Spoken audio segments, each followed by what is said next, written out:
باب الرحمہ مسجد نبوی کے قدیم ترین دروازوں میں سے ایک دروازہ۔ اس دروازے کی پہلی دفعہ تعمیر نبی صلی اللہ علیہ وآلہ وسلم کے دور میں ہوئی تھی۔ یہ دروازہ باب عاتقہ کے نام سے بھی مشہور ہے کیونکہ حضرت عاتقہ بنت عبداللہ رضی اللہ تعالی عنہا کا گھر اس دروازے کے باہر ہوا کرتا تھا۔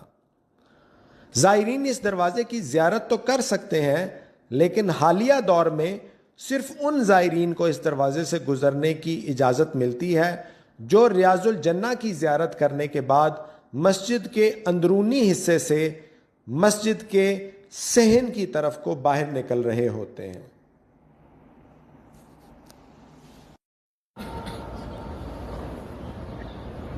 حي على الفلاح